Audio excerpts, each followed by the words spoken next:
साहित्य सेवेची सुवर्ण महोत्सवी वर्ष मेहता पब्लिशिंग हाऊस दिमाखात साजरी करत आहे. गेली 50 वर्ष वैविध्यपूर्ण पुस्तकांची निर्मिती, वितरण आणि लेखकांसह वाचकांचा सुद्धा सन्मान करण्याचं ब्रीद मेहता पब्लिशिंग हाऊसने जोपासलेलं आहे, जपलेलं आहे. आणि याचा परिपाक म्हणून आज देश परदेशात साहित्याचे उपासक, साहित्याचे चाहते मेहता पब्लिशिंग हाऊसचं कौतुक करतच असतात नेहमी. आणि पुढची वाटचाल त्या निमित्तानं अधिक सुकर होण्याच्या दृष्टीने मेहता पब्लिशिंग हाऊसची आमची सगळी टीम सतत झटत असते आणि विविध उपक्रम आयोजित करण्यामध्ये एक वेगळी ओळख पब्लिशिंग हाऊसने मिळवलेली आहे. याचाच एक भाग म्हणून या आपल्या पुणे पुस्तक महोत्सवाअंतर्गत या ग्रंथदालनामध्ये आपल्या या C2 स्टॉलवरती आम्ही गप्पांचा कार्यक्रम आयोजित केलेला आहे. 9 दिवस 25 साहित्य रंग असं या उपक्रमाचं नाव आहे.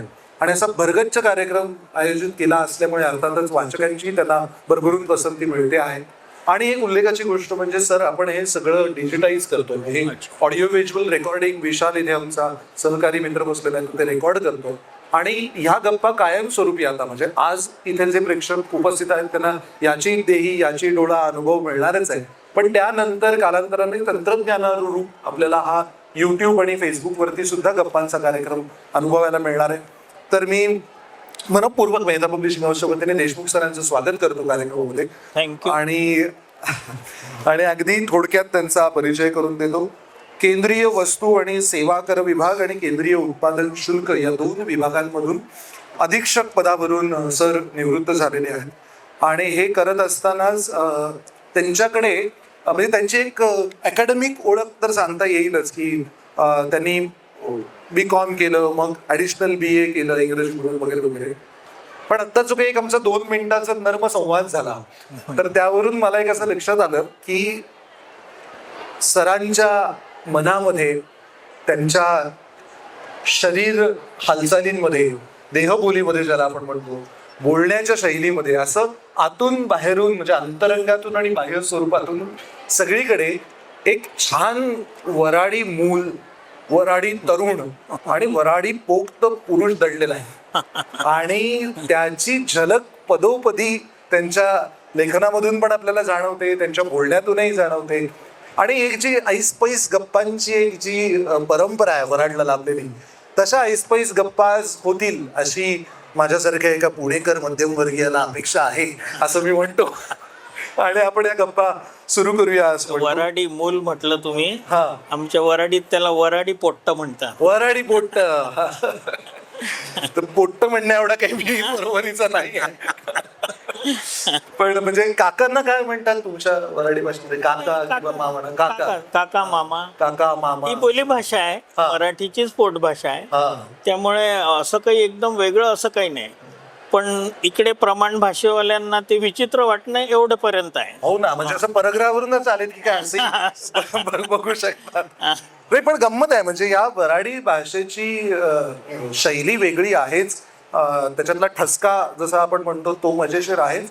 पण विशेष मला उल्लेख करावा असं वाटतो की या वराडी भाषेचं सौंदर्य नेमकेपणाने टिपत असताना अगदी बारकाईनं त्यांनी सरांनी आपला भवताल म्हणजे ते ज्या भागात लहानाचे मोठे झाले तो भवताल त्यांनी बारकाईनं टिपलाय. आणि तो शब्दबद्ध करण्याचं उत्तम कसब त्यांना साध्य आहे.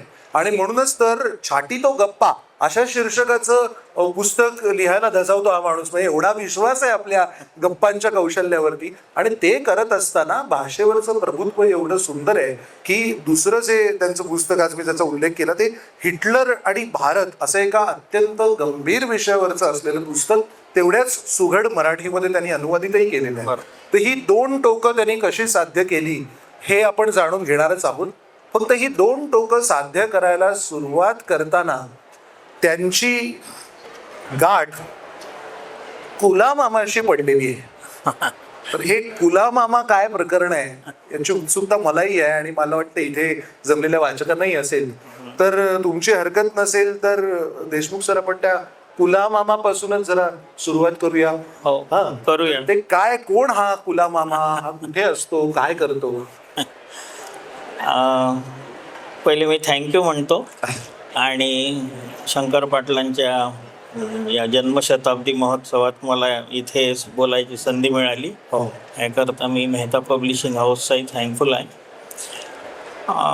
कुलामामाच्या देशात नावाचं ते जे पुस्तक आहे ज्याविषयी तुम्ही पहिला उल्लेख केला, हो मेळघाट नावाचा भाग आहे अमरावती जिल्ह्यामध्ये, हो. जे रिझर्व्ड ज्याला संरक्षित जंगल म्हणतात. हो आणि तिथे व्याघ्र प्रकल्प आहे. बर तो व्याघ्र प्रकल्प 72 पासून तिथे सुरू आहे आणि तो आहे कोरकू आदिवासी च्या क्षेत्रात पूर्ण. बर कोरकू आदिवासींचं क्षेत्र आहे मेळघाट. बर मेळघाटमधले कोरकू आदिवासी हे अत्यंत देवभोळे, श्रद्धाळू. एकच मिनिट सुजित, तू स्पीकर या बाजूला फिरव थोडा आणि दोन्ही माईकचं व्हॉल्यूम थोडं कमी कर, थोडं कमी कर. आम्ही थोडे मोठ्याने बोलतो, काय हरकत नाही, हो ना? म्हणजे हा, मेळघाटातले कोरकू आदिवासी हे देवभोळे, श्रद्धाळू आणि त्यांच्या ज्या संकल्पना आहे, भीती आहे मनामध्ये निसर्गाविषयीची किंवा श्रद्धा आहे, त्यांनी अशा प्राण्यांना वगैरे ते छोटे छोटे तिथे असं त्यांचे पूजा केली. वगैरे करतात. बर तर ते वाघाला त्यांच्या कोरकू भाषेत शब्द आहे कुला. अच्छा हा, बर आणि कुला मामा ते त्याला प्रेमाने म्हणतात की बा यांनी आपल्यावर हल्ला करू नये, मामा आपल्यावर हल्ला काय करणार. हिंमत आहे ना वाघाला मामा म्हणायचं, बापरे. कुला मामा ते म्हणतात बा, ते प्रेमाने म्हणतात. आणि तो एक वाघ कसा राजबिंडा प्राणी आहे. वाघामध्ये आणि बिबट्यामध्ये किंवा रानकुत्र्यामध्ये, कोल्ह्यामध्ये फरक असा आहे की राजबिंडा असल्यामुळे तो असं तसं काम नाही करत, छोट्या आपल्यापेक्षा कमी वकुबाच्या शिकारी करत नाही. बरोबर. तसं अस्वलाचं वगैरे नसते. त्यामुळे यांना भीती वाघाची नाही, प्रेम आहे त्या लोकांना, म्हणून ते कुला मामा. त्याचा उलगडा मामा का म्हणतात त्याचा हा हे उलगडा झाला. आता हे जे पुस्तक आहे कुला मामाच्या देशात, ज्याच्यामध्ये 25 स्टोरीज आहे मेळघाटातल्या. माझे एक मित्र आहे, कन्झर्वेटर ऑफ फॉरेस्ट होते, आता रिटायर झाले, रवींद्र वानखडे. बर मेळघाटात. हा, मेळघाटात 25 वर्षांचा त्यांचा नोकरीचा पिरियड गेला आणि ते एक आउटस्टँडिंग फॉरेस्ट ऑफिसर होते. बर त्यांना मेळघाटातला कोपरा माहिती आहे असं. आणि ते आणि मी सोबत पोस्टिंग होतं आमचं नागपूरला. मी माझ्या वेगळ्या विभागात होतो, ते त्यांच्या. पण आमच्या घरी ते सकाळी, त्यांचं मेळघाटातून घर तिकडेच होतं परतवाड्याला, ते घरी यायचे. 1 तास आम्ही थांबायचो घरी, तिथून चहा पाणी करून सकाळी 7ला आम्ही नागपूरला जायचो. तर ते 2-2.5 तासाचा जर्नी असायचा. त्यामध्ये त्यांनी या मेळघाटाच्या कथा मला सांगितल्या. मी एकटा त्यांचा हे श्रोता, आणि खूपच आनंददायक त्यांचं कथन असायचं. आणि ते मला एकदम झालं की हा खजिना आहे आणि हा पब्लिक झाला पाहिजे. तर मग हळूहळू आम्ही ते दिव्य मराठीमध्ये त्याचं एक सिरीज म्हणजे मलिक स्तंभ सुरू केला. त्याचा स्तंभ 1 वर्षभर चालला आणि 25 सिलेक्टेड स्टोरीज, एकदम वंडरफुल असं त्याचं. आणि मग ते जेव्हा इथे आपले सुनील मेहता तेव्हा हयात होते आणि त्यांच्याकडे मी फक्त हे पुस्तकाचं हे दिलं हस्तलिखित. त्यांनी अक्षरशः मला 15 दिवसात ओके दिला या पुस्तकासाठी. 15 दिवसात त्यांनी ओके दिला की आपल्याला घ्यायचं आहे म्हणून. आणि त्यांची माझा तेव्हा काहीही परिचय नव्हता, असा काउंटरवरच परिचय झाला. हा, म्हणजे त्यांच्यामधलं ते जी ग्राहकता आहे, फिरण्याची कला अगदी अप्रतिम आहे. कमाल केली त्यांनी. आणि त्यांनी ते पुस्तक घेतलं आणि एक लगेच म्हणजे आउट ऑफ टर्न छापून आपण. फक्त त्यामध्ये दुःखद अशी गोष्ट की मेहता सर, सुनील मेहता सर, हे पुस्तक प्रकाशित व्हायच्या 15 दिवस आधीच त्यांचं ते निधन झालं, दुःखद.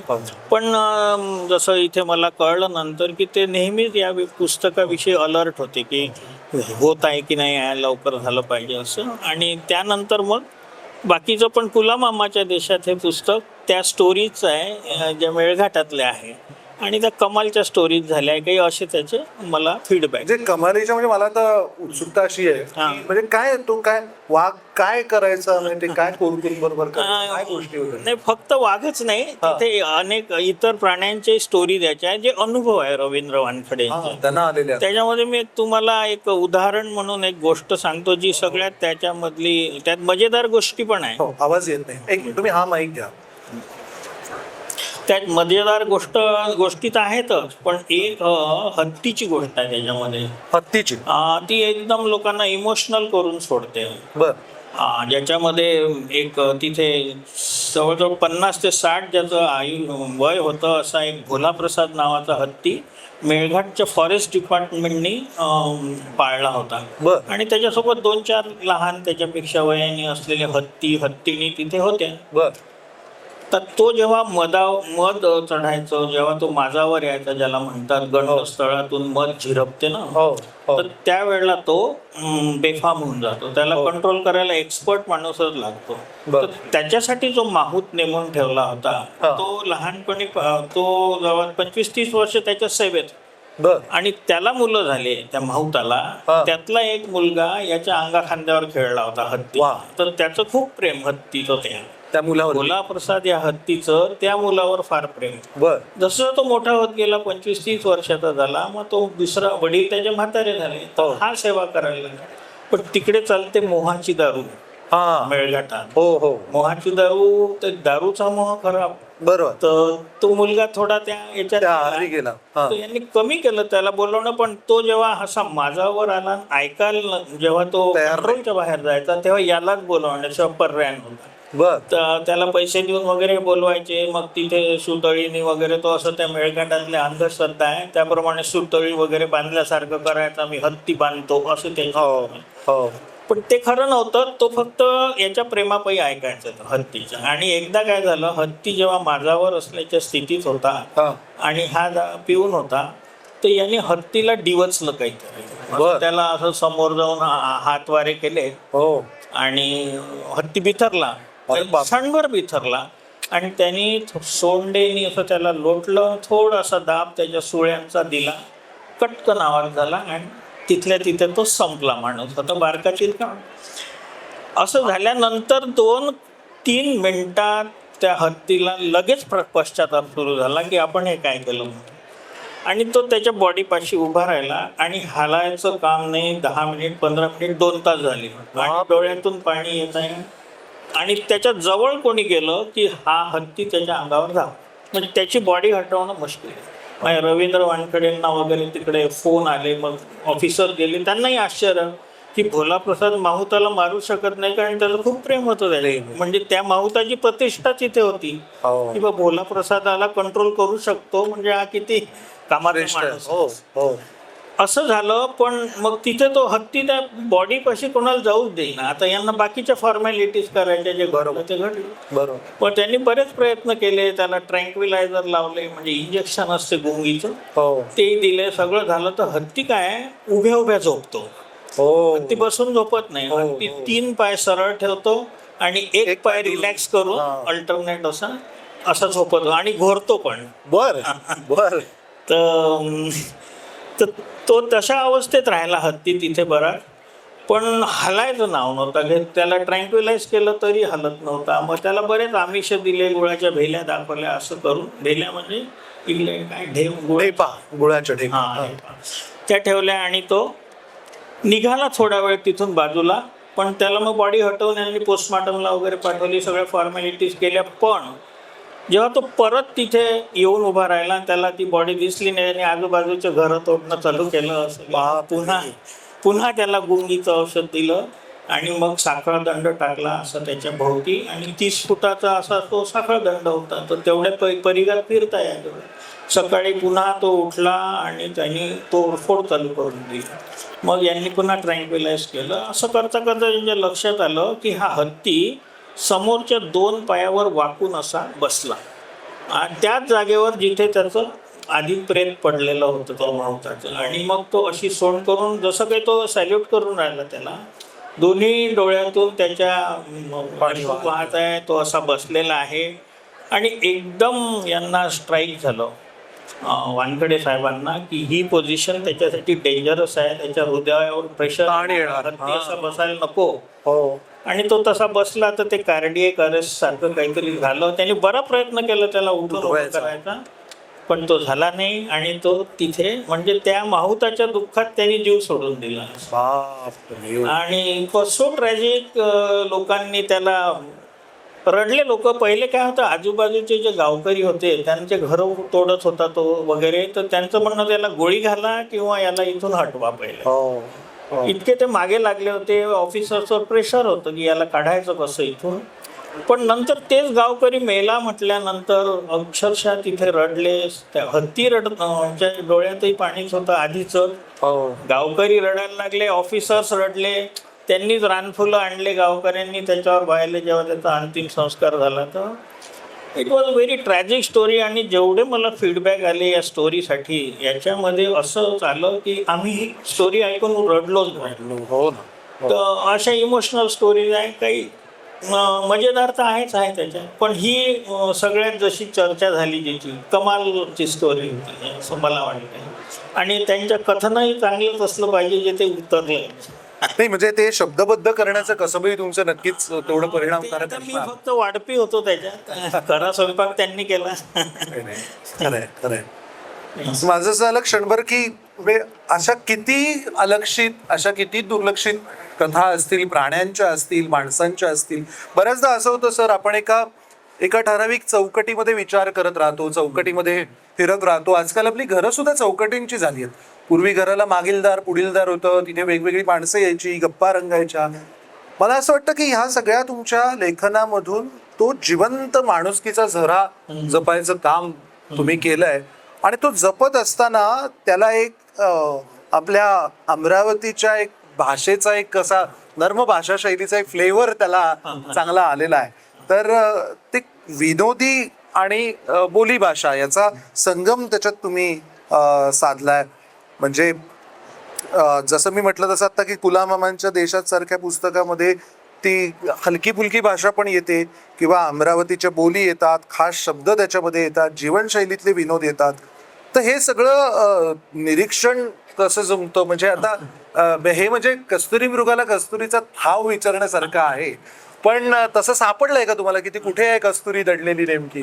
कस्तुरी अशी एकदम एक्झॅक्टली नाही, पण आपण असं जनरल सांगू शकतो की अमरावती किंवा वऱ्हाड, जसं वऱ्हाड म्हणजे पूर्ण विदर्भ होत नाही. बरोबर. पूर्व विदर्भ वेगळा आणि वऱ्हाड म्हणजे पश्चिम विदर्भ मध्ये अमरावती, वर्धा, यवतमाळ, अकोला हे मेन त्यातले वऱ्हाडातली. बर. इथली भाषा आहे संत गाडगेबाबांची वऱ्हाडी. वा. हा, ती भाषा धारा तुम्ही ती खरी वऱ्हाडी भाषा, तो आहे वऱ्हाड भाग.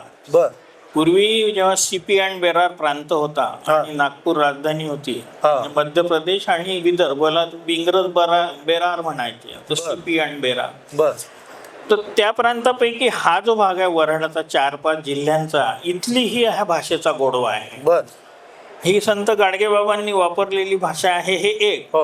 आणि दुसरं म्हणजे याच्यामध्ये जर जी विनोदी झालर आहे, एक जनरल तुम्ही अमरावतीमध्ये तुम्ही घराबाहेर निघाले आणि चौकात गप्पा मुलं करताय बा, तुमच्या कॉलेजचे मुलं किंवा यंग पोरं जे गप्पा करतात ते तुम्हाला एक तर वऱ्हाडीमध्ये करतील, नाही तर हिंदीत कर. मराठीत काही कमी कारण वऱ्हाडीतला जो आनंद आहे तो आपोआपच येतो. म्हणजे आता जसं मी कोणाला बोलायचं तर तुले मले असं येते, आपोआप येते. आणि ते नाही आलं तर समोरच्याला वाटते की बा अरे ह्याचं काही नॉर्मल नाही आहे असं. तर ते होते. तर अशा तर मी तुम्हाला ह्याच्यात विनोद उतरला कसा त्याचं मी 1-2 छान असे उदाहरणं देतो. एक आता आमचा एक लॉन्ड्रीमन आहे, म्हणजे धोबी समजा, घरी येऊन कपडे घेऊन जातो आणि हे करतो. मुंबईला 25 वर्ष राहिला, पण वऱ्हाड इफेक्ट काही गेला नाही त्यात. परत येऊन आता घरी येतो, कपडे घेऊन जातो. एकदा तो मला रविवारी सुट्टी होती तर मी घरी येत होतो स्कूटरवर, आणि तो पुढे पुढे दिसला येताना, पायी होता. म्हटलं अरे का हो पायी चला बसा गाडीवर. नाही म्हणे जवळ चाललं घर, आता काही बसत नाही. हाती पिशवी होती, संडे रविवार. तर मी म्हटलं का हो काय मोठं जेवण दिसते?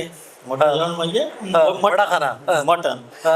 तर नाही म्हणे आज मोठं जेवण नाही आहे म्हणे. अरे म्हटलं का हो ना, आपल्या इथं मोठंच जेवण असते म्हणे. तसं संडेला आपल्या इथं मोठंच जेवण असते.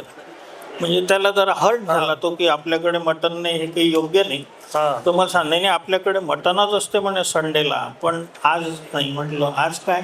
अंडे आणले आमच्याकडे. अंड्याला अंडी ज्याला तुम्ही म्हणता, आमच्याकडे वराडीत अंड म्हणतात. एक अंड, अनेक अंडे. अंडे. बर. अंड, अंड नाही अंड. तुम्ही एकदा म्हणा, अंड नाही अंड.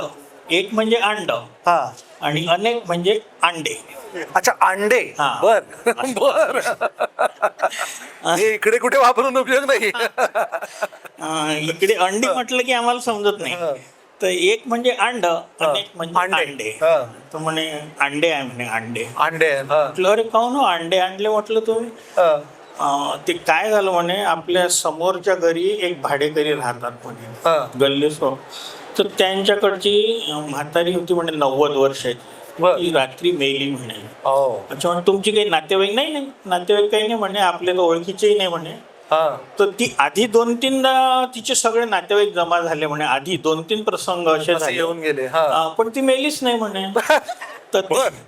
तर ते निराश होऊन परत गेले. अरे बापरे. म्हणजे आता आपण ज्या कामाला आलो ते झालं झालं नाही, नाही. तर नैराश्य नाही ना. हा. तर ती म्हणे मेलीच नाही. पण मग आता या वेळेला ती मरायला टेकली, कोणी आलंच नाही म्हणे. तर ती कोणी आलंच नाही. आलं नाही तर ती मेली म्हणे. अरे बा. तर ते असं त्याच्या पद्धतीने सांगत होता. मी म्हटलं बा या मरणाचा तुमच्या अंड्याशी काय संबंध. हा. ते तर मला बरोबर ना, ते महत्वाचं. नाही. काय म्हणे, जरी आपल्या ओळखीची नसली, जरी म्हातारी असली, मरण्यासारखीच असली, हा. तरी पण म्हणे आपण समोरच्या घरी बा महिला आहे कोणी, आपण मटण खा ते चांगलं नाही वाटत. हो. तर म्हणून मी म्हणे अंडे आणले. अच्छा. हा. तर मी म्हटलं मग तुम्ही काहीच नव्हतं आणायला लागत, अंडेच कशाला आणले, साधं वरण भात खायचं असतं. नाही नाही म्हणे, तेवढं आपण काय केलं, आणि मटणापेक्षा अंडे बा आपलं बरं नाही वाटत म्हणून. तर मी म्हटलं बा कोणी मोठा राष्ट्रीय नेता चं निधन झालं किंवा इंटरनॅशनल काही घटना झाली, ते झेंडे खाली घ्यायचे, काय राष्ट्रीय झेंडे अर्ध्यावर. म्हटलं तुम्ही दुखवटा म्हणून मटणाचं अंड्यापर्यंत उतरलं, हा किती मोठा त्याग आहे म्हटलं. तर हा एक कॅरेक्टर, हे कॅरेक्टर आहे अमरावतीचं. कधी अंडे घ्यायला जाईन मी तर आठवेल मला. तर हे कॅरेक्टर अमरावतीचं आहे. बर. तर आता त्याला भावना व्यक्त करायची आहे, त्याला शेजारात काही दुःख झालं हे समज, पण त्याची पद्धत अशी आहे, म्हणजे त्याचं लोड न घेता करायचं आहे. असं त्याला बोलवलं असतं, अरे बा इथे काही काम करू लागतं, आनंदाने त्यांनी केलं असतं. असं तिथे सहकार्याची भावना आहे. असं अमरावती आहे म्हणजे थोडक्यात. अशी अनेक उदाहरणं मी देईल, तर दुसरं काही आपल्याला काम करायचं नाही, हरकत नाही. म्हणजे चांगलं आहे, म्हणजे आपलं दुसरं काम नाहीच करायचं आहे. म्हणजे यांचे तुम्हाला सांगू का, नुकत्याच हाती आलेल्या माहितीनुसार असं मला कळलेलं आहे की असा हा जो परीट जो अंडे आणतो, तसे अजून 56 स्वभाव त्यांच्याकडे आहेत आणि त्याचा तो अख्खा कार्यक्रमच ते करतात असं मी ऐकलंय. तर म्हणजे हा झाला धोबी. आता इतर पण बाकीचे असतील ना, भाजीवाला असेल कुणी अजून, तर अजून एखादा असा ऐकायला हरकत नाही आम्हाला. आवडेल ना तुम्हाला ऐकायला एकदा. तर जरा त्यांना टाळ्यांनी प्रोत्साहन देऊया, त्यांनाही असं पोचतंय चांगलं असं कळेल. अजून म्हणजे असं बेरकेपणा एक प्रकारचा. तो माणूस शिक्षित नसेल, त्याला ओव्हरऑल त्याचा अपिअरन्स वरून असं वाटेल की गावंढळ आहे, असाच आहे बा. पण एक बेसिक हुशारी त्याच्यामध्ये नक्कीच असते. किंवा गंमत करायची, गंभीर प्रसंग आहे आणि तो गंमत करायची हौस येते त्याला. जसं आमच्यामध्ये खूप पावसाळा जोरात झाला आणि ज्या शिकस्त इमारती होत्या त्यांना नोटिसेस गेल्या की तुम्ही रिकाम्या करा, याला धोका आहे म्हणून. तर अशापैकी एका इमारतीच्या बाबतीत ऐकलं त्यांनी की बा ही इमारत, तिथल्या लोकांनी कोऑपरेट केलं आणि भर शहरातली एक इमारत रिकामी झाली. आणि त्याच्या आदल्या दिवशी त्याचे पोपडे वगैरे पडताना दिसले की होती आता पडणार आहे. आणि मग लक्षात आलं की आता पडतेच, तर पोलीस बंदोबस्त झाला, रस्ते बंद झाले, मग बघ्यांची गर्दी झाली की आता पडणार. असा एक पोपडा पडायला लागला. आता बिलकुल सगळे टाईट सिच्युएशन, पोलिसांनाही वाटलं काही झालं तरी काही झालं नाही पाहिजे, असं सगळं गंभीर वातावरण होतं. आणि एक जण, याची एक क्लिप फिरली नंतर, बरं 40 सेकंदाची ती व्हिडिओ क्लिप होती, ज्याच्यामध्ये सगळं क्लिअर आलं की सगळं झालं, बस आता रेडी आहे सगळं, आता पडायला पाहिजे मारत. आणि एक समजा जस्ट त्याच्या आधी एक जण ओरडला, शुरू करेंगे, शुरू कर, आणि ती धडधड कोसळायला लागली इमारत. ही गोष्ट फक्त अमरावती करू शकतो किंवा इतक्या गंभीरतेतली स्थिती होती आणि ती पडायला लागली इमारत. बर. आता हा जो भाव आहे हा भोवताली असा सतत आहे, फक्त तुम्हाला तो ओळखायला लागतो. ओळखायला लागतो. म्हणजे असं काय सपाट चेहऱ्याने पण कोणीतरी असं हो, जाता मस्त, जाता मजा. खेचून टपली मारून. हो, बरोबर. आज माझे भाऊ बसले इथे, ते तर अशा प्रकारच्या रिपार्टीसाठी फेमस आहे आमच्याकडे. बर बर, हेच का? ते तसे गंभीर दिसतात, हा. पण अशा प्रकारचे जोक करण्यात बसतात आहे ते. बोलता बोलता असं. हा. ते जाताना एक माझ्यावर फुटणार आहे म्हणजे. जाता जाता. अशा गमतीच पूर्ण वातावरण. आणि दुसरं एक महत्वाचं म्हणजे याला जी विनोदी जे पकडायचं, आमच्या आई खानदेशी होती, वऱ्हाडात आली आणि ती फक्त सही करण्यापुरती साक्षर होती, बर. पण तिचा सेन्स ऑफ ह्युमर एकदम जोरदार होता. म्हणजे जी विनोद बुद्धी तिच्यात होती ती भल्या भल्यात नव्हती. आम्ही कॉलेजचे यंगस्टर्स गप्पा करत होतो, 6-7 नेहमी आमचे मित्र असायचे, त्यांच्यामध्ये येऊन ती गंमत करायची मस्त. वा. तर तो एक नक्कीच आला असेल कुठून तरी विनोदी भाव. असं तुम्ही जे विचारलं की आलं कसं, आढात असल्यामुळे. असल्यामुळे आई तर होतीच आमची जोरदार, तिच्यामध्ये विनोद बुद्धी जोरदार होती तिची. वा. आणि याच्यात आणखीन एक गंमत अशी आहे, सरांच्या लेखन शैलीचं वैशिष्ट्य असं आहे की ही सगळी विनोदी शैली जी लेखनाची आहे ती नर्म विनोदी आहे. त्याच्यात असे तिरकस वराठी टोमणे आहेत, मधून मधून ते जाणवतात, पण त्यामुळे कोणी दुखावलं जात नाही, हे विशेष आहे. म्हणजे ते अंडे आणले असं विचारलं तरी तो परीट दुखावला गेला नसणार, म्हणजे मोकळेपणाने सांगितलेलं असणार आणि वाचकांनाही ती मजा येते.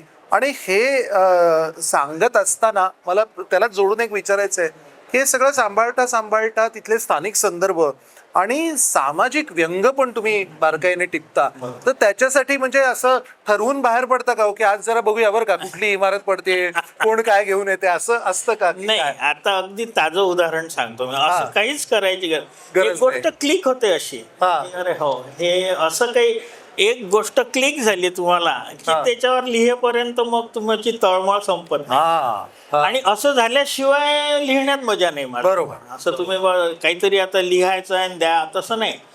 क्लिक झालं तुम्हाला की याच्यावर हे आपल्याला वारंवार डोक्यात येत आहे, म्हणजे याच्यावर काहीतरी करायचं आहे आपल्याला. तर परवाचं उदाहरण देतो. इंटरेस्टिंग आहे. परवा मी गेलो, आमची फेमस पालेकर बेकरी अमरावतीची. पालेकर बेकरी, जिचे म्हणजे पालेकर्स म्हणजे आम्हाला असा आमचा समज म्हणा, गैरसमज की अशी जगातच कुठे नाही आहे असं समजच चांगला समज. आणि चांगले प्रॉडक्ट अजूनही आहेत त्यांचे. तर त्या पालेकर बेकरीचं एक दुकान आहे आमच्या मध्यवर्ती बस स्थानकापाशी, ते फर्स्ट फ्लोअरवर आहे. आणि एक फक्त छोटासा जिना चढून एका कॉम्प्लेक्सचा तिथपर्यंत पोहोचता येते. तर मी त्या दिवशी सकाळी 8ला तिथे गेलो. 8ला थंडी कडाक्याची होती, 8 वाजता पोहोचलो ते. आणि तिथे कोपऱ्यात एक दुकान आहे खाली, तिथून हे तर वर आहे फर्स्ट फ्लोअरला, पण त्या दुकानाची लाईन अशी रांग त्या जिन्यापर्यंतही आली आणि पुढे गेली होती. आणि सगळे त्या दुकानाचे जे ग्राहक होते ते खाली बसले होते शांततेने, काही त्यांना काही नाही. सकाळच्या 8 वाजताच्या थंडीत ते बिना तक्रार तिथे बसले होते. आणि बाजूला तुमची अंडी आमचे अंडे तुमची अंडी उकळलेली, आणि बाकी मसाला असतो तो चकणा एका खोमच्यावर होता तयार, उकडलेले चणे वगैरे. आता त्यातले डिटेल मी स्वतः त्यात अनुभव नसल्यामुळे डिटेल नाही सांगू शकणार. तर ते दुरून दिसलं. ते बसले होते आरामात. त्यांना कसं तरी रस्ता काढून वर गेलो, बेकरी प्रॉडक्ट घेतले. तर वरचा बेकरीचा जो तिथला सेल्समन, तोही आपला मित्र. म्हटलं का हे काय?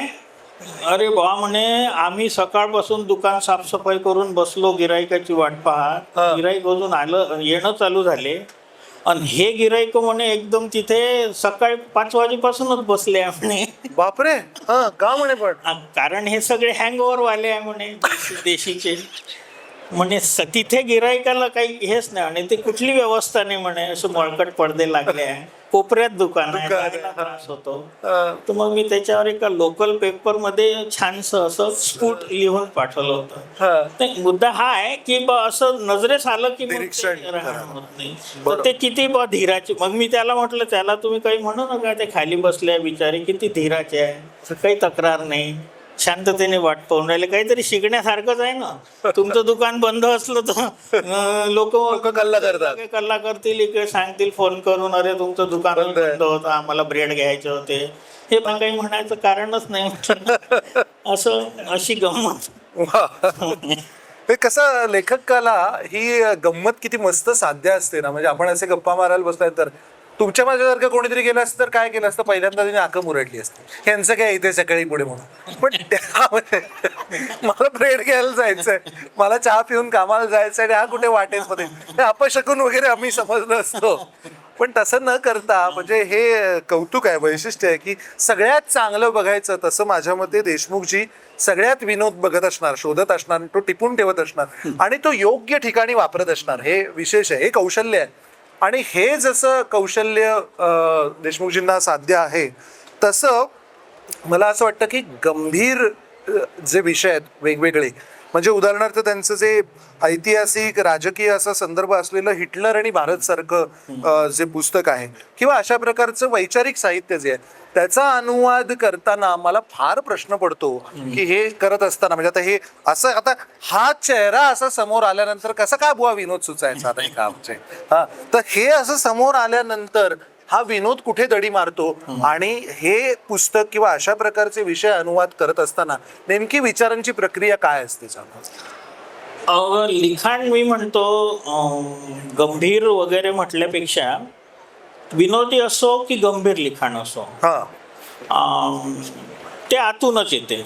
बरोबर. म्हणजे असं मुळीच नाही आहे की तुम्ही विनोदी लिहिताना गंभीर नसता किंवा गंभीर नसताना तुमच्यातला विनोद बाजूलाच ठेवून द्यायचा असतो, असं नाही. मुळात असं आहे की तो विषय आपल्याला भावला पाहिजे पहिली गोष्ट. आणि दुसरं म्हणजे मी तुम्हाला अजून एक आश्चर्यकारक गोष्ट सांगतो. जेव्हा आता आमचा हिटलर अँड इंडिया पुस्तक मला देण्यात आलं ट्रान्सलेशनसाठी, तर मी त्याचा फक्त क्रक्स वाचला, म्हणजे अर्ब वाचतो आणि विषय आपल्या आवडीचा हा आहे हे एकदम मला पटलं 4-2 पानं वाचून, की मी पूर्ण न वाचता ते घेतो. पूर्ण न वाचता मी अनुवादासाठी घेऊन घेतो. त्याला कारण असं आहे की जर का पूर्ण वाचताना जर ते पुस्तक मला बोर वाटलं तर मी मध्ये सोडू शकतो.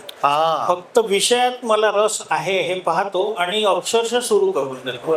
आणि त्यामुळे मग तो काही प्रश्न येत नाही. बंद एकदा सुरू केलं की तुम्ही ऍक्सेप्ट केलं तर त्यामुळे तो विनोदी असो की गंभीर असो, माझं म्हणणं असा काही फरक नाही आहे लिखाणात. विनोदाचं असं आहे की तुम्ही चांगलं पीळ देऊन लिहिताय ते मस्त. अनुवादामध्ये तुम्ही बांधलेले आहे त्याच्या, म्हणजे तुम्ही आपली थोडी लिबर्टी घेऊ शकता अनुवादामध्ये. अनुवाद कसा सुरू झाला याची माझी खूप मस्त गंमत आहे, ती जरूर सांगू शकतो. तुम्ही तुमच्या वेळेत काय बसता. अनुवाद कसा झालो, मी बाय ऍक्सिडेंट अनुवादक झालेलो आहे. मी जसा किशोर कुमार कसा इतका मोठा गायक होता, पण तो ट्रेंड नव्हता म्हणतात संगीतात. तो मजेत गायक झाला, मजेत गायला, मजेत स्टार झाला आणि तो मजेतच गेला, असं तो सुपरस्टार होता. तर तेवढं स्टारडम नाही आपल्याकडे. पण मी अनुवादामध्ये असाच अचानक आलो. कसा, ते माझ्या डिपार्टमेंटची देण म्हणाली. मी सेंट्रल एक्साइज विभागात होतो.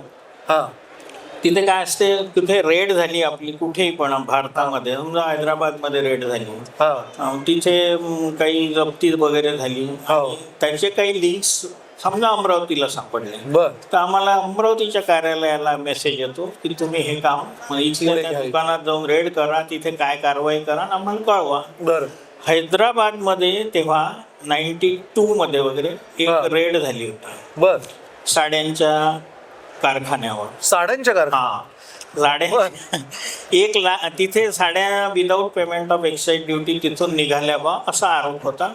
आणि त्या कुठे पोहोचल्या तर अमरावतीच्या एका व्यापाऱ्याचे नाव त्याच्यात होतं आणि ती लिस्ट मध्ये त्यांचं नाव होतं, इनवॉइसेस नंबर होते. आम्हाला सूचना आली, आम्ही दुसऱ्याशी रेड केली, 10-12 ऑफिसर होते, मोठं दुकान अमरावती. बर. तर मग आम्ही 1,00,000 साड्या जप्त केल्या तिथे. 1,00,000 1 साड्या. लाख साड्या, हा. बर. आणि तो त्याच्या पूर्ण दुकानाचा 25% भाग नव्हता जो आम्ही जप्त केला तो. इतकं अरे मोठं. बापरे. कारण अमरावती मोठं सेंटर होतं. हो. कापडासाठीचं अमरावती मोठं सेंटर प्रसिद्ध. अजूनही आहे. हो हो. 1 लाख आम्ही जप्त केले आणि 3 दिवस कारवाई चालली. ते भारत पाकिस्तान फाळणीच्या वेळेला भारतात आलेल्यांपैकी ते मालक होते 90 वर्षाचे. बर. खूप कोऑपरेट केलं. साहेब बोलेंगे वैसा कीजिए, कोई प्रॉब्लेम मत कीजिए, असं आम्हाला सगळं सहकार्य cooperation मिळालं. हा. आम्ही ते जप्त केलं. मग त्यांची हे घेतलं, त्यांचं एक स्टेटमेंट घेतलं मी. हा. स्टेटमेंट त्यांनी हिंदीत दिलं, मी हिंदीत घेतलं. हा. आणि शेवटी आश्चर्य म्हणजे सही करायला लावली तर ते म्हणे मैं तो अंगठावाला हूं. म्हणजे करोडोचा मालक होता, त्यांनी अंगठा दिला. बर. ते त्या धक्क्यातून सावरलो कसं तरी सगळं. मग पाठवून दिलं आम्ही स्टेटमेंट. काम झालं आमचं. आम्ही हा. आता झालं आमचं. म्हणजे हैदराबादवरून रिटर्न कॉल आला.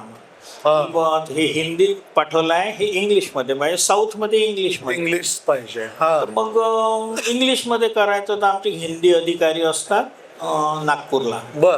तर त्यांच्या हातून व्हायला पाहिजे. तर ते 1 महिन्याच्या सुट्टीवर होते. बर. म्हटलं बा थोडंसंच आहे साहेब, आपल्याला सवय तर आपल्याला वेळ असला की इतरही काम करत बसा. तर साहेबांना म्हटलं मीच करून घेतो सर, हा. काही छोटंसं आहे. ते केलं आणि पाठवलं त्यांना. तर तिकडून पुन्हा आलं सप्लिमेंटरी घ्या म्हणे. आता सप्लिमेंटरी ज्या तिकडून इंग्लिशमध्ये क्वेश्चन यार आलं. हा. मी ते हिंदीत केलं. हा. हिंदीत या म्हाताऱ्याला विचारलं, त्यांनी इंग्लिशमध्ये, त्यांनी हिंदीत हिंदीमध्ये उत्तरं काय? दिले, ते मी इंग्लिशमध्ये केले, पुन्हा पाठवलं. असं 3 वेळा झालं सप्लिमेंटरी स्टेटमेंट. बर. मग सगळं ते हिंदी अधिकारी आले. तर मग परत आल्यावर एकदा कोर्टात काही शब्दाचा प्रॉब्लेम होऊ नये हो. म्हणून ते पाठवलं आम्ही नागपूरला. हा. हे तुम्ही तपासून तपासून द्या, म्हणजे मग काही अडचण नसली तर फायनल करू. बरोबर. तर त्यांनी फोन आला त्यांचा की हे कोणी केलाय, त्यांना फोन द्या. मी म्हटलं काहीतरी आपण मोठी ब्लंडर केली हो. दिसते हिंदीमध्ये. तर मी घेतला. म्हटलं काय झालं सर सांगा, काही चूक झाली असेल तर आम्ही दुरुस्त करू, अजून कोर्ट कारवाई चालू चालू नाही झालेली. हा. तो त्याने इसके बाद बोले कोई भी ट्रांसलेशन का काम हो इधर भेजना नहीं, बोले आप ही कर लेना बोले उधर. वा वा वा, ही बेस्ट आहे. तर मग मला जाणवलं की अरे हे तर काम जमते आपल्याला. असं दुरून आपल्याला वाटतो अनुवाद वगैरे ते काही आपल्याला जमते तसं. पण भावासकट जमतंय, म्हणजे त्यातला इमोशन सकट इमोशन. आता काय सरकारी कामात इमोशन्स नाही टाकतात. नसतात. सरकारी काम वृक्षपणे करावं लागते. इमोशन इन्व्हॉल्व झाले तर मग रिझल्ट येत नाही असं. तर मग ते आम्ही तेव्हापासून मग एक शशी देशपांडे होत्या, पद्मश्री शशी देशपांडे, कॉलमिस्ट होत्या टाइम्स. त्यांचं एक पुस्तक माझ्या हाती लागलं अमरावतीच्या अंबादेवीच्या लायब्ररीत. ते मी आता हाऊस म्हणून अनुवाद केलं, त्यांना पाठवलं. त्यामुळे मी आधीच कोणाला तरी परवानगी दिली आहे, तर ते तुमचं वाया जाईल म्हणे. त्यांना फार वाईट वाटलं. मी इतकी मेहनत वाया जाईल. तुम्ही म्हटलं काही नाही, मला प्रॅक्टिस झाली. तुम्हाला ते त्यात चूक नाही वाटलं हेच मी जिंकलो म्हटलं. कारण मराठी कळत होतं. अनुवादाचं काय आहे, ज्याचं पुस्तक आपण मराठी करत आहोत इंग्लिशचं, तो जर मराठी लेखक असला मूळचा, मग त्याचं खूप बारीक परीक्षण होतं. हो बरोबर. आणि तो जर का नॉन मराठी असेल, समजा तुम्ही दुसऱ्या कोण्या माणसाचं केलं, तेलुगू माणसाचं, मग काय आपण करू तेच फायनल आहे. तर त्यांनी त्यांना म्हटलं काही प्रॉब्लेम नाही, तुमच्या हातून याच्यावर सर्टिफिकेट मिळालं, आता मी अनुवादक झालो म्हटलं. वा. तर मग त्यांनी एक पुस्तक माझ्या, it is very close to my heart म्हणे. ते माझं पहिलं पुस्तक आहे, ते मी तुम्हाला पाठवते, ते तुम्ही करा. अरे वा. मग मी रूट्स अँड शॅडोज नावाचं पुस्तक होतं त्यांचं. ते त्याला मराठीत फसवी पाळमुळं या नावाने केलं. फसवी पाळमुळं. तर श्री जीवनावर होतं पुस्तक, मस्त होतं ते. तेव्हा दिलीप राज प्रकाशनने ते प्रकाशित केलं. आणि त्यानंतर मग जेव्हा आपला गुलामामा नंतर मेहतांकडे संबंध आला, ग्रंथालीसाठी मी 2-3 केले. मेहतांकडे तर मग एकदम हिटलर अँड इंडिया, अजून एक स्वातंत्र्याचं अंतिम युद्ध आहे जे रिसेंटली प्रकाशित झालंय. प्रमोद कपूरचं पुस्तक आहे, जे नाविकांचं बंड झालं होतं 1946 मध्ये. मोठा इव्हेंट होता तो भारताच्या स्वातंत्र्य लढ्यातला. त्याचं खूप 400 पानाचं मस्त पुस्तक आहे, ते मी केलं. तर आता मला असं वाटायला लागलं की अनुवादक तर आहे बा आपण असं. तर असे गमत म्हणजे डिपार्टमेंटच्या कृपा की मी अनुवादक झालो असं. बाकी मग हे लेखक तर चालूच होतं. किस्से सांगणं, गप्पा मारणं आणि मधून मधून लिहिणं, हो. असं सगळी. किस्से म्हणजे शेवटचे अगदी 4-5 वर्ष ऑफिसमध्ये मी सिनियर झाल्यानंतर हा. ते नवीन IRS येत होते. हा, हा. अगदी म्हणजे मुलगी आली तर माझ्या मुलीच्या वर्गात जी शिकली आहे ती माझी बॉस झाली, म्हणजे डायरेक्ट IRS. अरे वा, बर. तर मला खूप ते चांगलं वाटायचं, मुलगीच वाटायची. हा. तर ते 3-4 वर्ष मी उरलो उपदेशापुरताच होतो. तर म्हणजे जो कोणी आपल्याला सल्ला काही अरे देशमुख साहेबांना विचारून, हा. बाकी मग त्यांना गप्पा करू दे, बाकी अडचण. सोडवून घ्या. तर अशी मजा आली शेवटचे 3-4 वर्ष. वा. तर अशा पद्धतीने मी अनुवादक झालो. ही डिपार्टमेंटची कृपा. बरोबर. नाही, याच्यात मला अजून एक मेख अशी वाटते की आता हिटलर असेल किंवा आता नाविकांच्या बंडाचा विषय असेल, तर हे तसे तुलनेनं हे काही ललित विषय नाहीयेत. हा, हा. म्हणजे भावानुवाद केला किंवा ती कथा मराठीमध्ये आणली, एवढं ते तसं नाहीये. यात आंतरराष्ट्रीय संबंध आहेत, काही संदर्भ आहेत किंवा जागतिक देश पातळीवरचे काही संदर्भ आहेत, तशी तुलनेनं वृक्ष भाषा आहे. तर हे सगळं मराठीमध्ये आणत असताना ते सुलभ आणि विश्वासार्ह हे कसं काय करायला जमलं? आता तो इन्स्टिंक्टच म्हटला पाहिजे, कारण मी ट्रेंड नाही आहे अनुवाद, अजूनही नाही. आणि दुसरं एक माझं काय आहे, जसं माझं एक अमिताभचं पुस्तक आहे, बर. ज्याच्यामध्ये 62 अमिताभच्या भूमिका मी रिव्ह्यू केल्या आहेत. बर. आणि 62 ज्या भूमिका आहे त्या सिनेमाचा रिव्ह्यू नाही आहे तो, हा. त्यातल्या पर्टिक्युलरली अमिताभच्या भूमिकेचा रिव्ह्यू, अभिनयाचा त्याच्या. अभिनयाचा अमिताभवरच फोकस असलेला आहे ते. बर. तर हे करताना आम्ही जो सकाळच्या सप्तरंग पुरवणीत कॉलम केला 1.25 वर्ष त्याचा, अमिताभच्या नावाचा, तेव्हा मी प्रत्यक्ष मला जाणवलं की मी पूर्ण त्याच्या संदर्भातलं मी काहीही वाचलेलं नव्हतंच तोपर्यंत. आणि त्या पिरियडमध्ये तर मी ओळही वाचली नाही दुसरी बाहेर कोणाची, कारण मला म्हटलं आपण प्रिज्युडाइज होऊन जाऊ वाच. मला जो अमिताभ लिहायचा आहे, अमिताभ म्हणा किंवा कोणी, तो जशी शाळा असते, प्रत्येकाची आपली शाळा असते. मी शाळेत जातो, तुम्ही माझे वर्गमित्र आहे, बरं, पण भविष्यात त्याला जे वेगळं आठवेल, म्हणजे फक्त मुलीच नाही इतरही गोष्टी, त्याला वेगळं आठवेल, तुम्हाला वेगळं आठवणार. तर ही जी आपली, तसंच ते अमिताभच्या बाबतीत आहे आमच्या जनरेशनचं. तर म्हणून मी ते उलट दुसरं काही वाचलं नाही. तर मला असं अजूनही वाटते की मी अनुवादक म्हणून काही ट्रेनिंग घेतलं समजा, तर त्याची काही गरज अजून तरी मला वाटली नाही की बा कोणा शहाण्या माणसाला विचारू. आता कोणाला विचारायचं, इकडे पुस्तकं एवढे इकडे गेलेच आहे ना चाळणीतून, त्यामुळे आता काही विचारायची गरज वाटत नाही. तर मला ही भीती होती थोडक्यात, आपण प्रिज्युडाइज होऊ नये, आपलं ते आलं पाहिजे. तर तुम्ही म्हणता जे की बा त्यातली विश्वासार्हता आणि ते सुलभ कसं आपोआपच आलं, ते तर तुम्ही तपासून बघितलं असेल किंवा त्या अनुषंगाने. नाही, मी करतो तयार. आणि इथे माझी मोठी टीकाकार बसली आहे, म्हणजे तिने सांगतो, तिने केलेली टीका तेवढी ग्राह्य धरतो, बाकी मग जगाची काही फिकर नाही. वा. असं ते कुठेतरी त्याचं एक मूळ असतं बरं का, असं सोपं असतं. वा. आणि मग म्हणजे बहिणी वाचतात आणि मग ते त्यांच्या हाताखालून नजरेखालून गेलं की वहिनी फक्त मग त्याच्यात काय, म्हणजे आता एवढं नाही सांगत, काय एवढं उघड काय सांगायचं, मी विचारणार पण नाही. मला जायचंय इथून, त्याच्या परत पुढे भेटायला यायचंय. म्हणजे तुम्ही समदुःखी आहे. नाही का, यातला गमतीचा भाग जरी आपण क्षणभर बाजूला ठेवला तरी मला विशेष असं वाटतं की एवढे गंभीर विषय हाताळत असताना सुद्धा आपल्या दैनंदिन जीवनावरती त्याचा तितकासा परिणाम होऊ न देता किंवा ते गांभीर्य सतत सगळीकडे त्याचं प्रतिबिंब पडू न देता, जसं सर म्हणाले तसं की गंभीर काम करत असताना सुद्धा विनोदातला जिवंत ठेवायचा. आणि त्याचं भरण पोषण एवढं सुंदर होत असलं तर मग अजून काय. आणि तो जिवंत राहिलेला विनोद जपत गंभीर विषय सुद्धा उत्तमरित्या हाताळायचे, हे एक विशेष वैशिष्ट्य तुम्हाला साधलेलं आहे. आणि आता त्यांच्या बोलण्यात ओघाओघात एक असा उल्लेख आला की आता त्यांच्या मुलांच्या वयाची मंडळी सुद्धा आता ऑफिसर म्हणून किंवा सक्रिय सेवेमध्ये रुजू झालेले आहेत. म्हणजे एका अर्थानं एक दुसरी पिढी, तिसरी पिढी तुमच्या आता समोर वावरायला लागलेली आहे. तर म्हणजे एक तुमची पिढी होती ज्याच्यामध्ये कदाचित ज्येष्ठांबद्दलचा एक वेगळा आदर, एक दडपण, एक थोडंसं अंतर राखून राहणं असेल किंवा एक सामाजिक आचरणाचे नियम वेगळे असतील थोडेसे. तर ते बघत लहानाचे मोठे झालेला तुम्ही, आणि आताही तुमची पुढची पिढी जी तुमच्यावर काम करते, तर ही पिढी यामध्ये तुम्हाला काय फरक जाणवतो आणि ह्या दोन्ही पिढ्यांचं विनोदाकडे, विशेषतः बोलीभाषेतल्या विनोदाकडे, साहित्याकडे बघण्याचं नजरिया कसा आहे, दृष्टिकोन कसा आहे असं तुम्हाला वाटतं? थोडक्यात सांगू का तुम्हाला, ही पिढी आमच्यापेक्षा 20 पट हुशार आहे. 20 पट हुशार. 20 पट कमीत कमी. बरं, मी थोडंसं कन्झर्वेटिव्हच आहे याच्यात. खूप हुशार, खूप टॅलेंटेड आहे म्हणून. आणि जे जसं एकूण वातावरण असं झालं आहे की वाचन कमी आहे किंवा त्यांचं आकलनच एवढं जोरदार आहे, बर त्यांची ग्रास्पिंग पॉवर एवढी चांगली आहे, बर त्यामुळे त्यांना आपल्याला लक्षात येत नाही की त्यांना सगळं भान आहे.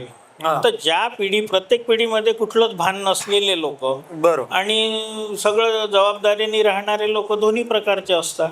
बर तसे त्याही पिढीत असतीलच, काही प्रश्न नाही. पण तसं काही नाही, ते चांगलं, त्यांना आवडते ते जरूर वाचतात. आता आपण जे लहानपणी, मी काय वाचलेलं आहे, मी अगदी प्रायमरी स्कूलमध्ये इतकं वाचलं तर बाबूराव अर्नाळकर, एस.एम. काशीकर यांच्या ज्या रहस्य कथा राहायच्या आणि डिटेक्टिव्ह स्टोरी, अरे एकेका दिवशी 5-5 पुस्तकं वाचायचो. आणि ते प्रायमरी मिडल स्कूल तर आमचं याच्यातच गेलं. मॅन्ड्रेस नावाचा जादूगर, ते कॉमिक्स, तुमचं फॅन्टम तर आता माहीत झाला फॅन्टम आहे, त्याला आम्ही वेताळ म्हणायचो, वेताळ कथा. तर ते आम्ही वाचून असं मोठं झालो.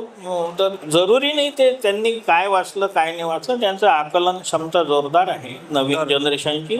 मी तुम्हाला सांगितलं ना, जी IRS मुलगी माझी बॉस होती शेवटच्या दिवसात, ती माझ्या मुलीसोबतच इंजिनिअरिंग कॉलेजची विद्यार्थिनी होती. सो मॅच्युअर्ड ए गर्ल, मी तुम्हाला सांगतो. तिने इतकं छान, तिला 1.5-2 वर्ष जोपर्यंत बेसिक समजेपर्यंत तिने सगळं व्यवस्थित गाईडलाईन घेतल्या आमच्याकडं. आणि एकदा इतका शांतपणाने ती ऑफिस चालवते. 5-6 वर्ष झाले तिथे पाहतो मी. कमालचं तिचं ग्रास्पिंग आहे. त्यामुळे असं काही वाटू नये. आता एक उथळ विनोद जसं असतो, मी येणारच होतो तिकडे, की आता आजकाल सोशल मीडिया वाढलेला आहे, त्याच्यावरती मीम्स येतात. तुम्हाला एक जाहीर कार्यक्रम करण्याचा एक वेगळा अनुभव आहे आणि आता आपल्याकडे एक स्टँडअप कॉमेडी पण यायला लागली, त्याच्याही वरून चर्चा बऱ्याच घडत असतात. तर यात त्यातलं साहित्यिक मूल्य, त्यातले सांस्कृतिक संदर्भ आणि संवेदनशीलता, इथे थोडी तफावत जाणवते. परत तुम्हाला उलट फिरवता येत नाही. आणि जसं आम्ही लहान होतो तेव्हा ऑर्केस्ट्रा वगैरे चालायचे गणेशोत्सवात, त्याच्यात कॉमेडी राहायची. त्यात आमच्या अमरावती सारख्या जागी बंबईचे डान्सर लाई है, असं गावातलीच असे एखादी पोरगी नाचणारी, बंबईचे डान्सर लाई है, असं तसं ऍडव्हर्टाईज व्हायची. तुम्ही जायचात ऑर्केस्ट्रा? अरे वा, हे जायचे ऑर्केस्ट्रा ऑर्केस्ट्रा वगैरे खाली हे टाकून. आणि अजूनही ऑर्केस्ट्राच्या गमती त्या नंतरच सांगण्यासारख्या आहे. तर तिथे आम्ही जायचो, तर तिथे तशा टाईपचे विनोद व्हायचे. ते काळानुरूप हे जे उथळ जे काही आहे विनोद, जे गंभीर आहे विनोद, खरंच विनोदी आहे, ते टिकेल. जे उथळ आहे ते काळाच्या सोबत मागे पडेल. त्याची विनाकारण चिंता आपण करू नये असं माझं. पण त्याच्यामुळे एक अस्वस्थता निर्माण होते. बऱ्याचदा मीम वरून टीका होते, कधी वाद वाढतो, कधी विपर्यास होतो वादाचा. तर हे कसं काय? हा तर पार्ट ऑफ दी गेमच आहे. हे असं होणार. तेव्हा जे व्हायचं ते वेगळं होतं, कारण तेव्हा मीडिया एवढा स्ट्रॉंग. आता कसं झालंय, विपर्यास शोधण्याला तयार म्हणजे विपर्यास कुठे मिळतो ते पाहायला तयार आहे. आता समजा मी बोलतोय, अनइंटेन्शनली एखादा शब्द माझा निघून गेला तर पूर्ण मुलाखत बाजूला जाईल आणि तो शब्द तेवढाच काढून जाईल.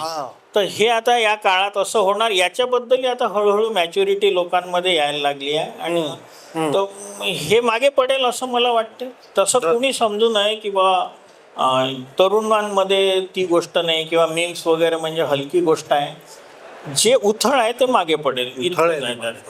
मला वाटतं हा सर्वसाधारण सर्व सुज्ञ लेखकांचा, विचारवंतांचा साधारण हाच दृष्टिकोन असतो की जे उथळ आहे ते मागे पडेल. आणि त्याचं एक उत्तम उदाहरण तुम्ही स्वतः शब्दबद्ध केलेलं आहे की जे सच्च आहे, जे खरं आहे ते टिकून राहतं, त्याचं गारूड कधी कमी होत नाही.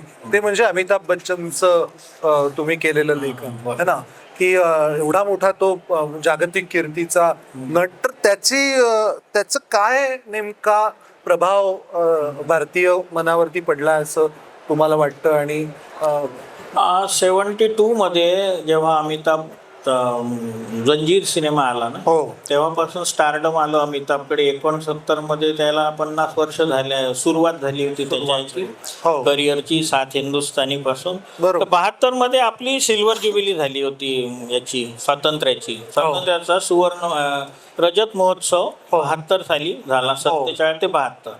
तर तोपर्यंत काय झालं, 25 वर्षात सुरुवातीला असं एक असं भाबडं अपेक्षा होती स्वातंत्र्याकडून, किंवा स्वातंत्र्य मिळालं की आपण काही कुठच्या कुठे चालले जाऊ छान होईल सगळं. म्हणजे ते एक भाबडीच अपेक्षा होती सगळ्यांची. पण नंतर जे एवढं पंडित जवाहरलाल नेहरूंनी पूर्ण ग्राउंड बनवून दिलं डेमोक्रेटिक, हो. आणि इतकं स्ट्रॉंग इन्स्टिट्यूशन उभ्या केल्या आणि देश चालायला लागला होता अशा स्थितीत. पण सामाजिक स्थिती अशी होती की लोकांचे खाण्यापिण्याचे, आपण अन्नाच्या बाबतीत हे नव्हतो सफिशियंट, स्वयंपूर्ण नव्हतो. मग ते हळूहळू हरित क्रांती आली, मग व्हाईट दुधाची क्रांती आली, आणि आपल्याकडे थोडं थोडं यायला लागलं. तर 72 मध्ये बेचैनी झाली होती, आणि तिला हवा देणारे आंदोलनही झाले. म्हणजे सुरुवातीला जो देश उभा करण्यात अडचणी होत्या, त्याचा फायदा घेऊन काही लोकांनी अराजक आणण्याचा प्रयत्न केला त्या काळात, 72च्या काळात. आणि एक नैराश्य आलं होतं असं तरुणांमध्ये की नोकऱ्या नाही आणि सगळ्यांना. तर त्यावेळेला आता जी यंत्रणा आहे, जी शासकीय यंत्रणा आहे, सरकार आपल्या कामाचं नाही. मग काय, तर अमिताभचा जो सलीम जावेदनी जंजीरमध्ये पहिला लिहिला, तो म्हणजे कायदा राहू द्या बाजूला, मी करतो ठीक आता, अशा टाईपचा अमिताभ त्यांनी अँग्री यंग मॅन दिला. आणि तिथून मग ते 10 वर्ष पुढचे अमिताभकडे उत्तर शोधत होते लोक, असं झालं. आणि ते पडद्यावरच्या अमिताभकडे, बरोबर. आणि त्यामुळे मग आम्हीच त्याचे खरं तर तेव्हा आम्ही त्याच्या वाऱ्यात आलेले लोक, लहान मुलं होतो. 72 मध्ये जंजीर आला, तेव्हा तो अमिताभ ते प्राण समोर उभा आहे शेर खानच्या वेशात, आणि एवढा गावगुंड जोरदार उभा आहे. हा बारका माणूस त्याला धमकावून राहिला की जब तक बैठने को न कहा जाए शराफत से खड़े रहो, ये पुलिस स्टेशन है, तुम्हारे बाप का घर नाही, म्हणून डाव्या पायाने खुर्चीला लात मारतो, ते खुर्ची उडून जाते अशी. तर हा म्हणजे अरे बापरे, हा कोण माणूस आला दमदार, असं ते सुरू झालं. मग काय, एका मागे आम्ही 5वीत होतो तर जंजीर आला, 77 मध्ये 10वीत होतो तर अमर अकबर अँथनी आला, आणि 79 मध्ये जोहरा जानू आला, मुकद्दर का सिक्का. असं ते आमच्या शाळकरी जीवनासोबत, म्हणजे शाळकरी तर यश हाती येत नव्हतं, पण इकडेच खूप अभ्यास होऊन गेला. मग ते 12वी मध्ये असं, मग म्हणजे आम्ही रिटायर होईपर्यंत अमिताभ सुरूच आहे. हे जे गारुड आहे अमिताभचं, हे कारण त्याच्यामध्ये ॲक्टिंग स्किल आहे, आणि आता पिक्चर कसा लॅविश आहे, आता टेक्निकली स्ट्रॉंग आहे. त्या काळातला सिनेमा नाही आता, जेव्हा सगळे सामाजिक प्रश्न राहायचे त्याच्यात, कारण प्रश्न राहिले नाही आता. असं म्हणता येईल त्याला की तेव्हाच्या लेखकांनी, कथा पटकथा लिहिणाऱ्यांनी ती बरोबर समाजाची दुखरी नस पकडून त्याचं चित्रण चांगलं केलं. त्याच्यावरही त्या जावेद अख्तर जेव्हा सांगतात की त्यांनी कसा अमिताभ अँग्री यंग मॅन लिहिला, तर ते म्हणतात त्या तुम्ही कशी समाजाची नस पकडली, तर ते म्हणतात तसं काहीच नाही आहे, आम्ही त्या समाजातच होतो आतमध्ये. बरोबर. आम्ही काय लिहिलं आणि त्याचं काय होणार आहे आम्हाला माहित नव्हतं. आम्ही आतमध्येच होतो म्हणून ते लिहू शकलो. कदाचित आता आम्ही वेल टू डू आहे तर आम्ही ते लिहू शकणार नाही, ती आग आता तेवढी मध्ये राहिलेली. मला एक वैयक्तिक प्रश्न विचारायचा आहे, तो असा आहे, तुम्ही आता असं फार बरं का, म्हणजे आपण हे गांभीर्याने ऐकलं पाहिजे की 4थीत असताना अमुक अमिताभचा सिनेमा, 5वीत असताना अमुक सिनेमा, मग काय 7वीत अमुक, 8वीत अमुक, मग नंतर तुम्ही अशा एका शासकीय सेवेमध्ये रुजू झालात की तिथे लाथेनं खुर्ची उडवायची धमक तुमच्यात होती. माझ्यात नाही, अमिताभ मध्ये. तो गैरसमज झाला असता तर मी नोकरी पूर्ण नसतो करू शकलो. अच्छा, म्हणजे आधीच त्यांनी प्रश्न विचारायच्या आधी उत्तर देऊन टाकलेलं. पण असा कधी प्रसंग आला का की जब तक बैठने को ना कहे वगैरे असं? असे खूप माणसं असे जरूर आले की याच्या खुर्चीला लाथ घातली पाहिजे, बरोबर, पण तसा प्रसंग येऊ देता येत नाही. ते within the framework of loss तुम्हाला काम करावं. पण मग ही काय अशी तुमची एक बैठक होती, वैचारिक असेल, जडणघडणीतील असेल, की एकीकडे अमिताभला बघून आपण, मी हे गंभीरपणे विचारतो. एकीकडे अमिताभला बघून आपण लहानाचे मोठे झालोय, ते एक धडधड, ते एक सळसळ आपले आहे, पण मात्र इथे काम करताना आपण आपला डेकोरम सांभाळला पाहिजे. हे वाटण्यामागची प्रेरणा काय होती, काय नैतिक अधिष्ठान होतं? नाही, कसं होतं, त्या काळातला जो फ्रस्ट्रेटेड प्रेक्षक होता, हा. जो बाहेरच्या वातावरणाने निराश झाला होता, तो आतमध्ये जाऊन स्वतःला अमिताभ मध्ये बघायचा. बर. अमिताभ जेव्हा गुंडाला झोडपून काढायचा, तर याला हात तोंडाने आम्ही पाहिलाय थिएटरमध्ये, और मार साले को, और मार साले को असं म्हणायचे लोक. बर. तर हे जे होतं, तर तो त्याची जी भूक होती अशा प्रकारच्या अन्यायाविरुद्ध काही करण्याची, ती तो अमिताभच्या माध्यमातून थिएटरमध्ये जाऊन सोडवून घ्यायचा आणि तो पुन्हा आपल्या रुटीन जीवनात परत यायचा तेवढा आनंद घेऊन. आमचंही वेगळं नव्हतं, आम्हाला माहित होतं आपण अमिताभ होऊ शकत नाही, पण एवढं होतं की कायद्याची आपल्याला एक कायदा राबवायला मिळत आहे, तो आपण उत्कृष्ट राबवू. त्याच्या खुर्चीला लात न मारता आपण योग्य कारवाई कायद्याने करू शकतो हे माहिती. खुर्चीला लात हे प्रतिकात्मक होती, आपल्याला प्रत्यक्ष काम चांगलं करता आलं, ती जाणीव असल्यामुळे. हे त्याचं उत्तर आहे. मला असं वाटतं कदाचित एकीकडे सिल्वर स्क्रीनवरती अमिताभला बघत असतानाच दुसरीकडे हातात पुस्तकही असलेल्याचा हा परिणाम असेल. वैचारिक वाचन जडणघडणीमधूनही हा बदल घडलेला असेल. फार मोठा पट आहे. एकीकडे अमरावतीचे 56 स्वभाव, मग एकीकडे रविवारचं मोठं जेवण, अंडे वगैरे पासून ते फार अमिताभने सिल्वर स्क्रीनवरती काय धुमाकूळ घातला त्याचं शब्दांकन असेल, किंवा मी प्रयत्न करतोय की ते एका कॅप्सूलमध्ये कसं आणता येईल, पण तसं नाही आहे. म्हणजे यांची निव्वळ आपण पुस्तकांचे जरी उल्लेख बघितले तर महारुद्र नावाचं आंतरराष्ट्रीय फुटबॉल मधला मराठमोळा झंझावात सांगणारं पुस्तक असेल. याच्यावर मला थोडं बोलायला जरूर आवडेल. महारुद्रवर, म्हणजे महारुद्र हे पुस्तक माझ्या वडिलांचं चरित्र आहे, बायोग्राफी. भीमराव देशमुख होते, अमरावती जिल्ह्यातल्या खारतळे गाव या गावातून ते खेळले लहानशा त्या टाइम 1940 ते 51 ते भारतासाठी खेळले. तेव्हा भारतासाठी फुटबॉल खेळ. हो, मुंबईकडून क्लब फुटबॉल खेळले, तर मुंबई वेगवेगळ्या क्लब कडून तेव्हाच्या. आणि त्यांनी भारतासाठी 2 दौरे केले तेव्हा, एक साऊथ ईस्ट ऑफ एशियाचा 7 देशांचा दौरा आणि एक श्रीलंकेचा वेगळा दौरा. तेव्हा दौरा म्हणजे परदेश दौरा म्हणजे काही साधी गोष्ट नव्हती. जहाजाने येणे, विमानाची फॅसिलिटी नाही, फंड्स नाही. 48 लंडन ऑलिम्पिकसाठी ते सिलेक्ट झाले होते.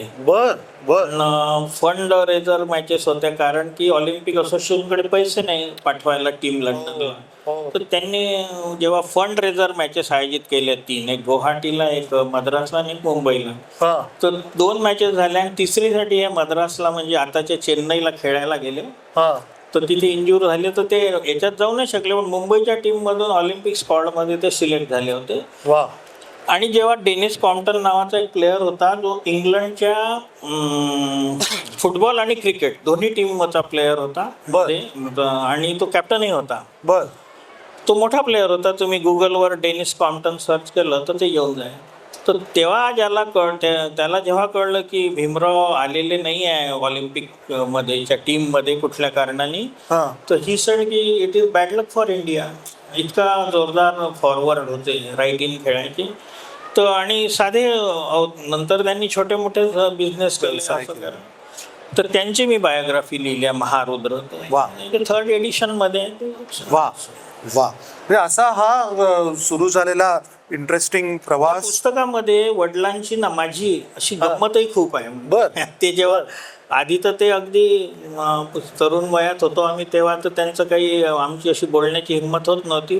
पण नंतर ते पॅरालिटिक झाले, मग उतार वय लागलं, मग त्या ज्या गमती झाल्या त्या पण याच्यात आहे मजेदार. इंटरेस्टिंग. म्हणजे वेगवेगळे जो मी मगापासून उल्लेख करतो आहे ते महारुद्र पासून सुरू झालेला प्रवास, मग पप्पूच्या पुढ्या, प्रॉमिस लँड, गरजे मराठी, पसवी पाळमुळं, अशी भरपूर मोठी साहित्य संपदा आहे.